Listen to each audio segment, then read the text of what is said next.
First impressions of three Suns newcomers plus one extra who we were not expecting to talk about. Damon, Allred, Bright Side of the Sun, joins me today to close out the week talking all the new guys on the Suns. Catch it just one sec here on Locked On Suns.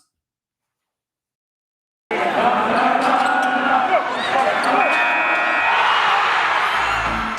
are Locked On Suns, your daily Phoenix Suns podcast. Part of the Locked On Podcast Network, your team every day.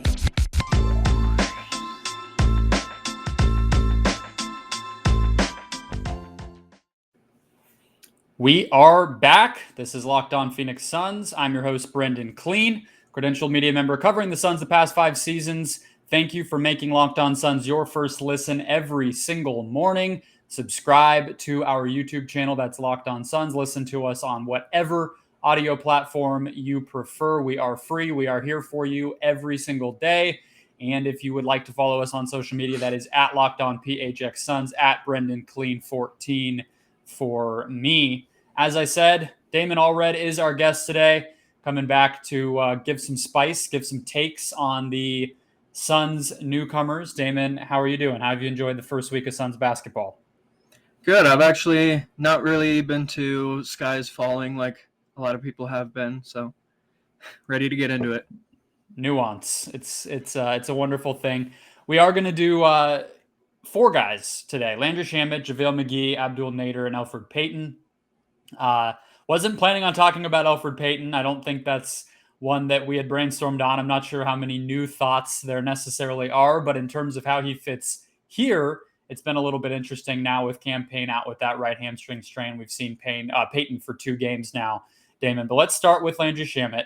He is the newly extended 4-year, $43 million man. He has started the season in a way that he actually just said at practice has not been super fulfilling to him, and he's a little down on his own performance. I'll give the stats before we talk. He's 53% from the field, 60% from deep, but not super content with himself so far. What have you made of the former Wichita State man's early going here for the Suns? Yeah, I think he's deferred a lot. I think he's in the preseason, he was really just going for it all with his own game. And I think in the regular season so far, he's kind of deferred more and played more within the offense as opposed to, I'm going to go out here and get mine. I'm the spark plug off the bench. And there were a couple instances during the Kings game, especially when he would have like an open, or not open, but like a decent look and then pass it up to, like I remember one instance where he would pass it to Elfrid Payton, who had a contested shot that was just as contested as his own. But if you're going to pick a contested shot from one of those 2 guys, you're going to want it from Landry. So I think he's been passing up a lot more than he should be. I wonder if that comes in part from his career trajectory, where he's landed in all these places where he seemingly didn't have the trust of the coaching staff and the trust of his teammates.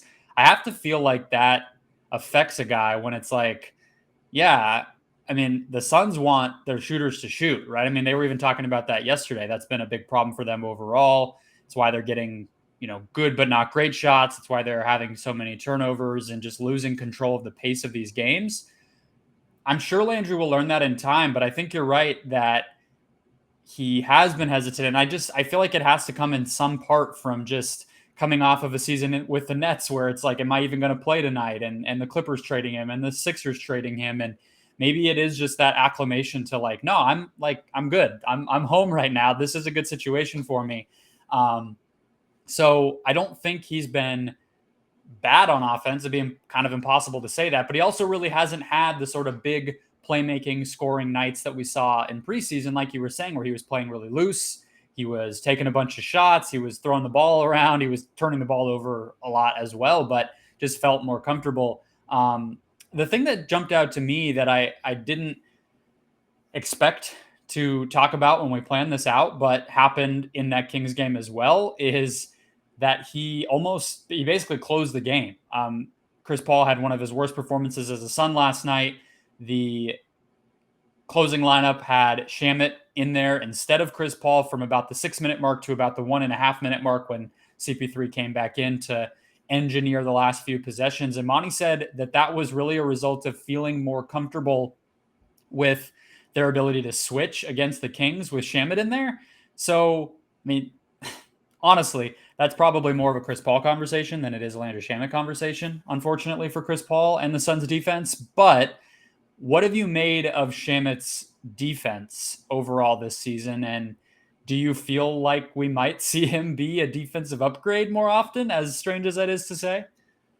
Over Chris Paul, yeah, for sure. I think he's an upgrade just because he does a better job of staying in front of guys, and he is a little bit longer. And so I think that provides him with a lot more margin for error. And yeah, I just think he's more disruptive with his hands than Chris Paul is a lot of the time at this point in his career. I think Chris Paul generally wants to just keep the status quo on defense, not really bother too much or get in anybody's way, per se.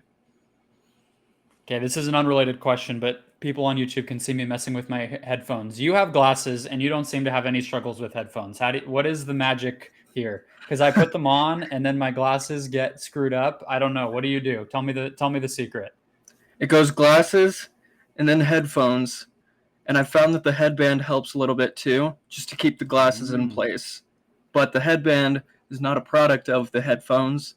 It's just a product of the long hair and wanting to keep it out of my face. See, I think a headband for me without the longish hair would just be an odd accessory. I'm not sweating, so it's like, what do you do? I don't know. I'll continue to workshop it. Maybe I need to ditch the over the head headphones. I feel like they look better. Like I'm on YouTube. This looks like I'm doing a podcast. Earbuds. That looks like I'm doing something else at the same time. I have like a podcast going in my ears while I'm recording my own. So anyway, very unimportant to Landry Shamet, but let's get back to him. Because the thing that made me think, and again, it's probably more of a Chris Paul conversation than it is a Landry Shamet conversation. It's probably Payne would have been the guy closing the game in place of Paul if he was healthy. It's just a one-game sample. I'm not going to read too much into it. I've been a little bit, I would say, disappointed in Shamet's on-ball defense relative to what I was expecting, and a little bit more impressed by his team defense than I was expecting. He's in the right places. He's already pretty smart in terms of rotating. The Suns are a pretty aggressive help team. They play small. They have to be good and efficient and effective on their rotations. Monty and Jay Crowder talked a lot about over-helping last night against the Kings. So it's not to say that their defense overall has been great, but he's not been a weak link in terms of, rotating, Xing out, all the zoning up on the backside, all these nerdy things we like to talk about with defense. He's done them. The on-ball, though, I've been a little bit worried by, and our sort of dreams of like, oh, could he be, the fifth guy on the floor in a closing lineup where Bridges is the 4 and Booker's the 3 and Shamet's out there, and could it give the Suns another look? If we're talking first impressions, I've been probably a little less bullish on the idea that Shamet can actually survive without getting picked on. They've been doing it to him already in just the regular season, trying to get him on an island after a switch. So that worries me a little bit. Yeah, so with that lineup that you were mentioning, I know you talked about Payne probably being in that spot if he were healthy, but I also do love just the point Book lineup going back to the old days before Chris Paul, where it's Book, Ayton, and a ton of wings, because I think it gives you so much speed and length across the floor to be able to run, and when you're running, it kind of turns the amount of half-court defense possessions down to kind of make up for the opportunities where teams can pick on a guy. Like if you're just running all the time, then you're going to have guys in the passing lanes. Like it'll be okay. You're not going to get picked on as much. No, that's true. I don't think I'm so worried that I think he wouldn't be part of a playoff rotation or something like that, but just maybe 10% worse than I was kind of imagining him to be there, and maybe 10% better team defense wise. Any final thoughts on Landry before we move on to JaVale here? No, it's good for me. Yeah, he's been probably, on the whole, pretty much what you would expect. I do think we'll see some of those big scoring nights from him, especially while it was game one without Cameron Payne. Well, game two, but game one after they went into the game really knowing they weren't going to have him. And already you can see that Shamet is far more preferred in Monty Williams' rotation than Elfrid Payton. I think that will continue. I think he'll see the biggest minutes boost from Payne's injury, and we could just see a 20-point night, a night where he makes 4, 5, 6 threes. I think that he's a really, really solid addition to what this team wants to do on the offensive end, and the defense is holding up. We'll get to JaVale McGee in just 1 second here. First, though, guys, a quick word from McDonald's. Proudly serving communities since 1965, McDonald's has always been more than just a place to get tasty, affordable food.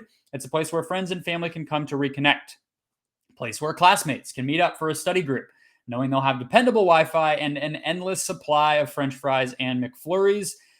I don't know if you guys are a mix of the two, a dip in the McFlurry. I know that's how some people do it. It might get messy if you're trying to do the study group thing, but win or lose, it's a place also where teammates, competitors, home team, or away team can come to recharge. It's also the place where you can always look forward to stopping on a long road trip. What's your favorite McDonald's memory, Damon? What's the go-to? I'm in this life situation and I know I'm going to end up at a McDonald's. Sometimes you just need the battery acid of a large Sprite. And it's nice that they keep all the sizes the same price. Battery acid in the absolute best sense of that word. Exactly. Any TikTok lovers will know the spiciness of the Sprite there.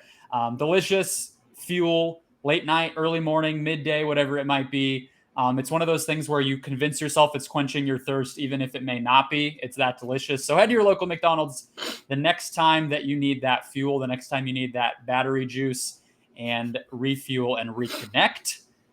McDonald's, I'm loving it. JaVale McGee, I feel bad almost, Damon, doing this check-in on JaVale so soon after I criticized him quite a bit last night coming off that Kings game. And it was just the culmination to me of a game, of a start to the season where he just doesn't look like he's fitting in right now, has been my big picture read on him. And the question that I kind of posed to the audience that I didn't have a great answer to is why he looks so out of sorts. Maybe you disagree. I mean, let me know. But considering he played for the Warriors, this is not a player who has never been in a system where he's being asked to do some of these things in terms of dribble handoff, finding the right man, ball reversal.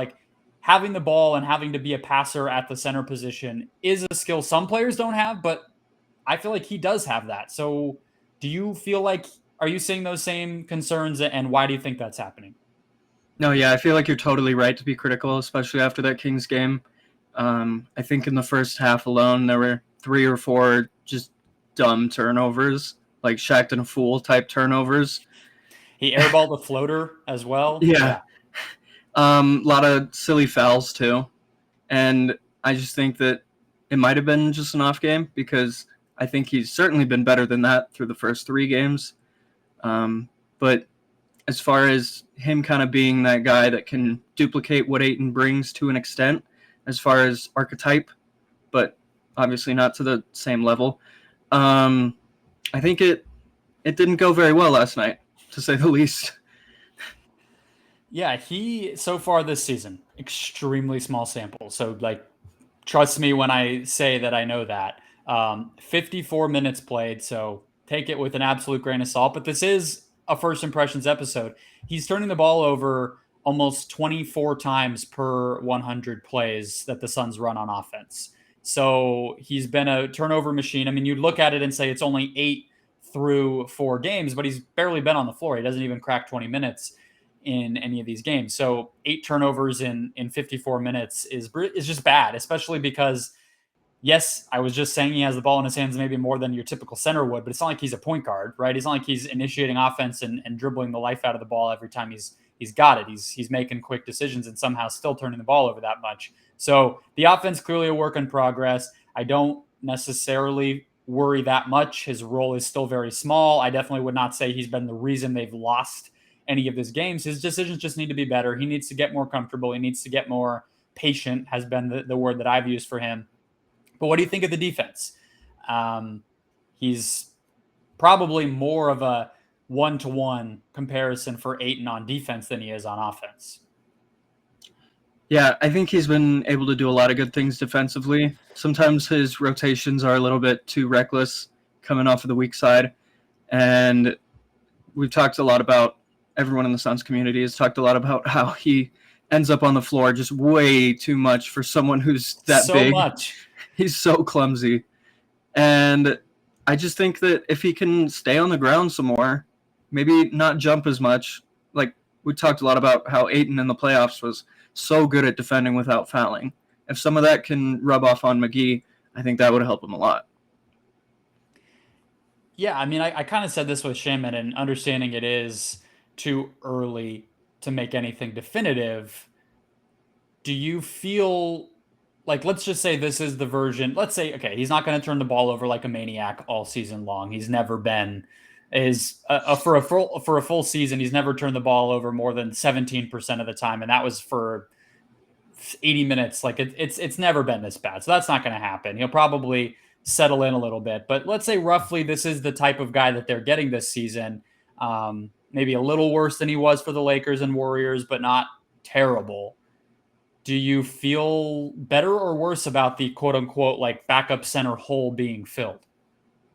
Yeah, I mean, even with the mistakes he was having last night, it's still generally better than what you're going to get out of a guy like Kaminsky. And it's still better as a true five than what you're going to get out of like a Dario Saric, just as far as being that presence down low on both ends. Like he's still getting a lot of dunks on offense, just out of like really nice passes from guards. Like I remember a few specifically from Shamet and Paul, where he's just standing in the dunker's spot and he is able to get really good positioning and finish from there. So I think it's still better than what you're going to get from your other options. Yeah, that's probably fair. I think you're right. I mean, it's better than Damian Jones, certainly. It's better than most Frank Kaminsky would be in most matchups. So I agree. I'm not willing to like write it off or say that they somehow need to try to upgrade this position or anything like that. I think he's been about what you would expect, especially considering nobody could possibly be quite as clumsy as he has been. He's still a guy who's going to bite on pump fakes and probably take maybe a shot or two a game that you're scratching your head out. But teams have won with him in the past. And I guess that's where I fall, is like the Suns are still going to be able to make up for that. But you, when we logged on, said you had takes for me. And I feel like I haven't given you the proper space to unleash. So do you have, like, we're almost through Shamet and McGee. You got to have something juicy, or is it a really just fire Abdel Nader take that I'm going to get in the next segment? What's going on? It's actually on the same lines as first impressions. First impression of Mikhail, the third option, was okay where it was. If you're cool with that, let's take a quick break. You teased it beautifully, so let's get right to it. First, though, guys, a quick word from Built Bar, the best tasting protein bar ever. My favorite protein bar. Built Bar likes to say the healthiest candy bar ever. I had number 2 of 2 of my pumpkin puff Built Bar that will be a limited time offering this fall. It was delicious. I love it. The puff ones are interesting. They still have the chocolate and they're still kind of like, they have that consistency because the protein's in there, but they're like marshmallowy. They're chewy. It's delicious. It's one of a kind, one at a time. They only do this every so often. But the pumpkin one, I highly recommend. Of course, there's always the classic favorites, like my personal favorite double chocolate. They got fruit like raspberry and strawberry that you can try out. Cherry, Barcia, as the pun goes, of course, as well. But they're all going to be packed with protein, all going to be low sugar, low calorie, giving you that same delicious chocolate-covered, protein-packed treat that you have come to love and know if you listen to this show. I don't really know what you're doing if you haven't tried Built Bar before and you've been listening to me tell you how delicious it is for all these years. So go to Built.com, use the promo code LOCKED15 when you make your purchase to get a 15% off your next order. Again, that's promo code LOCKED15 for 15% off to try your Built Bar at Built.com. BetOnline.ag is the best place to make a bet, basketball or football. They have a new web interface for you guys to get you ready for the basketball season, not only for the NBA season, but women's college basketball, men's college basketball coming up as well. More props, odds, and lines than ever before at BetOnline. It remains your number one spot all football and basketball season long. So head to that new website or download their mobile app. Make an account, and when you do, use the promo code LOCKEDON to get a 50% welcome bonus on your first deposit. Again, that's promo code LOCKEDON when you make your first deposit to get a 50% welcome bonus straight to your account. From basketball, football, baseball, NHL, boxing, UFC, to even your favorite Vegas casino games. If betting on games and season odds and all that isn't your thing, just play some games. BetOnline has you covered there as well. Don't wait to take advantage of all the amazing offers all year long. BetOnline is the fastest and easiest way to bet on all of your favorite sports. BetOnline, where the game starts. Okay, Damon teased it. I'll give you the floor, sir. Mikhail Bridges, third option. Your first impressions, good, bad, indifferent, thumbs up, thumbs down. What you got for me? Yeah, so let me preface it with a couple things. First off, this is obviously on a very, very small sample size through 4 games. But Booker is averaging 32 minutes a game right now, which would be on pace for his lowest since his rookie year. That's obviously due to the things like the deep playoff run and then immediately going to the Olympics and then catching COVID as soon as training camp starts. So they're easing him back in, which totally makes sense. I'm not saying he should be playing more right now. He's also on track for the lowest field goal percentage and second lowest 3-point percentage of his career. So they're just easing him back, which is totally fine. The second thing I want to preface it with is that coming into the season, I was not super high on the idea that Mikhail could be that go-to third option. I was higher on Cam Johnson being able to do that, who's obviously come out super cold so far and hasn't gotten too many on-ball opportunities at all. So I'll eat crow on that one. But yeah, so the take is this. Mikal Bridges, quarters 1 through 3, should be the second on-ball option behind Chris Paul. And then in the fourth quarter, then you can have it be more Paul and Booker give and take. You should have had me put like a wet rag on my forehead before I should have come into the podcast with that instead of the headphones we were talking about. I should have just let you take the wheel and take a sauna bath. That was, I don't hate it. I guess to me, if we're talking first impressions on Mikal Bridges as a third option, I've been a little disappointed in the kind of hesitancy and lack of confidence still. And I don't know, like sometimes when I'm being my most pessimistic self on this, I kind of feel like we're so quick to say, if we haven't seen it from DeAndre yet, will we ever, right? It's like we can continue to dream that he can make a play like Joel Embiid, but really there's not a lot of evidence of that. So I get at Villanova, we did see evidence of this with Mikal. So there is that track record. But at the same time, he's just about as sort of hesitant and deliberate about attacking and getting to his spots and keeping the ball instead of giving it up as Ayton is hesitant about the things we want to see out of him. So that's been it for me. Like, I don't know if that's too negative, but that's been my thing is like, you see space in front of him in the open floor, he passes the ball. You see this opportunity to tackle closeout. He did have a nice free throw line jumper that I talked up quite a bit on the recap show last night.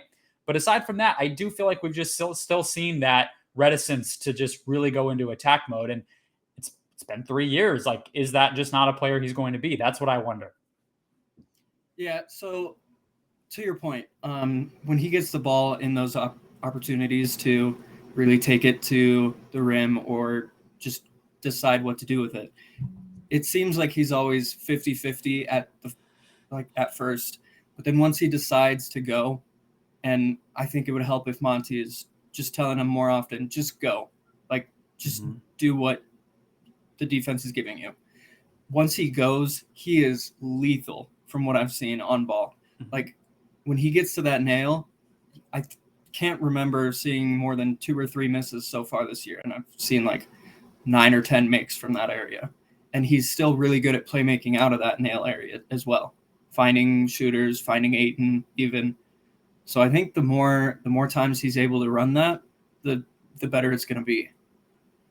Yeah, usage rate for him up from 14.9% last season to almost 19% so far this season. The magical number for usage, depending on how you, I mean, it's not foolproof, but if you think everybody on the floor is 1/5 of the offense, that 20% threshold is really the kind of the demarcator of like high usage versus low usage as just a nice baseline. So he's still below that, but he clearly has become a more aggressive overall player. So I do, of course, agree with you. I think he's a guy that could really use some like we talked about it a lot, like during the Jordan documentary of like the ways in which he would just manufacture chips on his shoulder. I think you see sometimes when Mikhail's able to like get a dunk off of a cut or a transition finish, the lob dunk that he had when the Suns tied the game against the Kings in transition off of the Booker steal. Those moments, he has that fire, right? Like I'm not saying he's a player who can't like pump himself up or get the momentum that he needs as a scorer. It's just that he doesn't have it often enough. And so maybe I shouldn't be so negative about his ability to get to that point, because we do see it. It's just in such small little glimpses. So I don't know what it's going to take for him to really put that all together. But I love the take. I don't disagree with you that the Suns just continuing to like artificially create balance in their offense is a bad thing. I will take a little bit of a victory lap if we're doing first impressions in this category, because I did say that managing minutes and trying to create that balance in the offense could result in some losses. A lot of people did not want to hear that. I'm still taking the over. I still predicted that they'll win. I think I said 54 games. So I think they're going to be great. I don't think 1-3 is going to be the winning percentage that they track for all year, but this is the type of growing pain that happens. If you're going to let Mikhail Bridges do some of this stuff, you're going to win less games because he's not as good of a second option as Devin Booker is, or as Chris Paul is, or even as like Cameron Payne is, frankly. So that's what's going to happen. So I would be totally on board to see more of what I am hearing from you there. Let's get to Elfrid Payton and Abdel Nader, though. Just a little bit of time on those guys. Abdel Nader, I don't have a lot to say other than that he's been very disappointing. I think his on-ball defense that Monty talks up so often has not been good. I don't think he's really been much of a stopper whatsoever on those players. His shot's not going in. He's not getting downhill the same way that we all got accustomed to seeing even last year before the injury. So I don't know if it's just returning from that ACL injury, if it is something else that he's just being exposed more, playing higher minutes. But I think it's very telling that Cameron Payne goes out, Elfrid Payton steps into the rotation, and Nader's already at 5 minutes.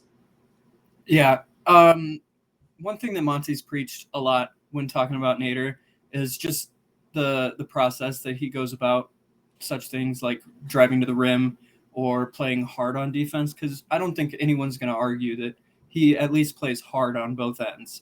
And whether that results in good things is another story, but he certainly has the right process that Monty's looking for most of the time.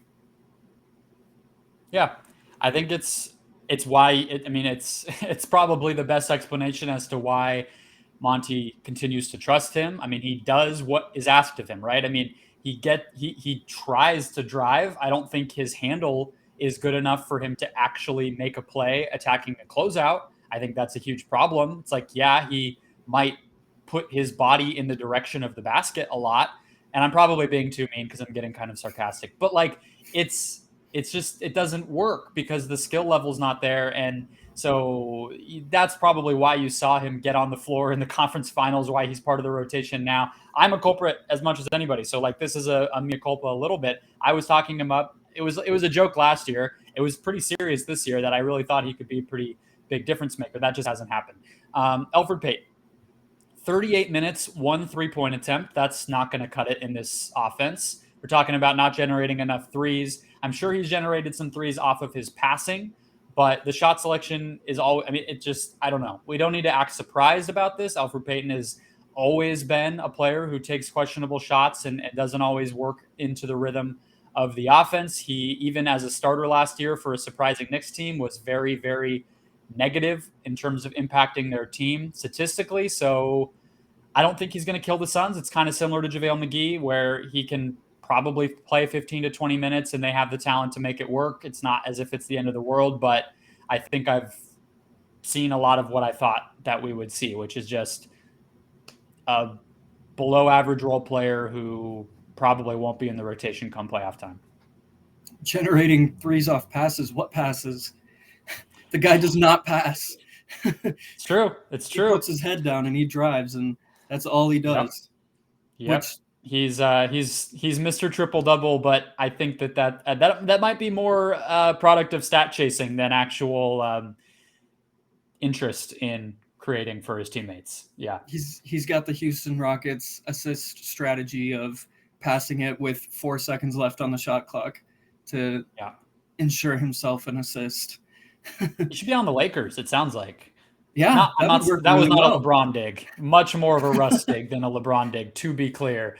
I got some feedback, some fans who enjoyed my LeBron rant after he was yelling at Cameron Payne. So I don't want it to come across like I've developed a vendetta against the player who I like watching probably more than anybody else. But yeah, I mean, Payton is a player who just doesn't add a lot. And I was complimenting Landry Shamet's team defense and the kind of seamless way that he's fit in. And Cameron Payne was a complete revelation in terms of the ability to defend at such a high level right away after. I mean, I don't even get that. But Payton is the opposite. He's not really somebody who's going to make a big difference in terms of, containing as a part of a unit. His on-ball defense, if there's 5 seconds left on the shot clock, he's got quick hands. He's pretty strong. It'll work out fine because he's an NBA player and that's what happens. But he's going to get caught on screens. He's not going to be, in the right place necessarily to create advantageous situations. I just think, look, we probably already given too much time to this. At this point, you're counting down the days, I think, if you're a Suns fan, until he's no longer playing and Cameron Payne is back and healthy. I do think it's a better, I would let me ask you this. Do you think he's at least a better option than an E'Twaun Moore if they were going to keep him versus signing Payton? What would you have done? I mean, to Payton's credit, he's certainly at least an average point of attack defender. And I think was it the Blazers game where he was getting run with Chris Paul? And it was exclusively to ensure that Paul didn't have to play point of attack defense. Yep. And so, I mean, he does that better than Chris Paul, but does that probably better than E'Twaun Moore would have been doing.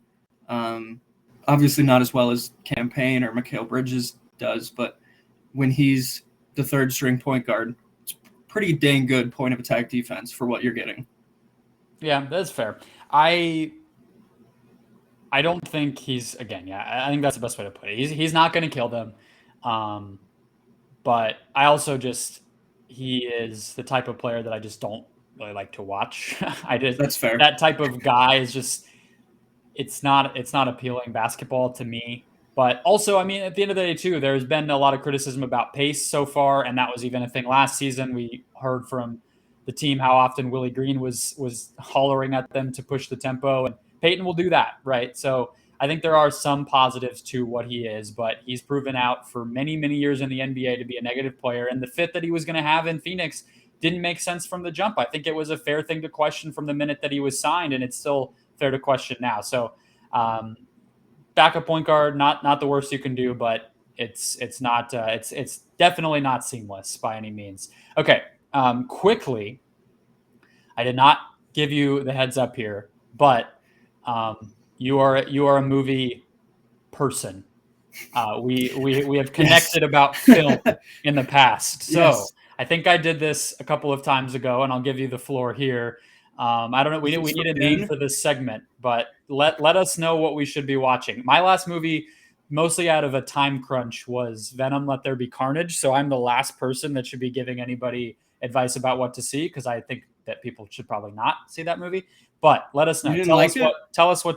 It was fine. Woody Harrelson was an odd. They were just going decision. For it. They were very much going for it. I don't know if any of the plot. Do you? Okay, no, I'll stop talking. You tell me what movies people should watch. You tell our audience what to watch here. I'm gonna go a little Aaron Rodgers when he was spelling out relax, and spell it out for you. Dune.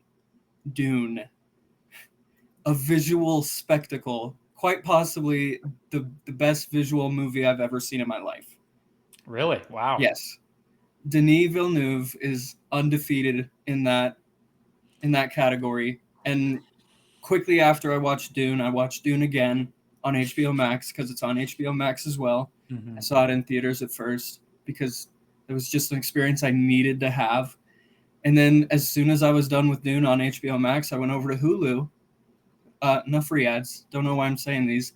To watch Arrival, which was that other. Had you never seen Arrival? No, that was my first time. Oh my God. Arrival is I know. So good. I'm so disappointed that it took me 5 years to see it, but it's probably Amy Adams' best work. And it's one of the best written stories in a movie that I can remember. Just, yeah. I mean, it's like pretty much unparalleled in terms of the vision to pull off what they try to do in that movie in Arrival. Yeah. But we're not talking about Arrival. I guess people can watch both. But I'm excited to see Dune. I'm excited to see Dune. Is it? What I heard is that it wasn't very forthcoming in terms of story because they knew part 2 was coming. Is that true? Like, is it kind of a stage setter more so than like a full piece? A stage setter, yes. Definitely not a full, complete story. But I don't think it's to its detriment at all. Like, it shows you in the title card at the beginning, Dune Part 1. Mm-hmm. Like, everyone going into this experience should know that they're not going to get a full resolution. But I mean, and this isn't a spoiler, but it ends with a line, "This is just the beginning." And I think that works for it. Like, I was super excited. I got chills when it was said because everything looked beautiful. It felt tied together for the 2.5 hours that it spent. And so, yeah, I'm really looking forward. And part 2 was just greenlit the other day. Mm-hmm. So I'm really looking forward to it. A new era of Dune love that will grace us in 2 years. We'll get through watching the first one time, and then the second one will come out. I think is how they map that out. It's like a 3-hour movie. Yes, I will definitely. I'll have you back on and we can talk about it. I don't even know. I don't know when I'm seeing it. I have too much going on, and I still haven't even seen the Bond movie, which is also too long. But it is definitely too long. Yes. I think that is on the agenda for tomorrow, Friday. So I'll be taking advantage of a no podcast day to go see that. But he is Damon Allred. Read him at Bright Side of the Sun for all of his Suns coverage. And that's it for the week, folks. I will be back with you to recap the Cavs game and have some other thoughts on Monday. Until then, enjoy the weekend and go Cardinals. We'll see if they can pull it off here on Thursday night and keep the good times rolling here in Arizona sports. Thanks, folks.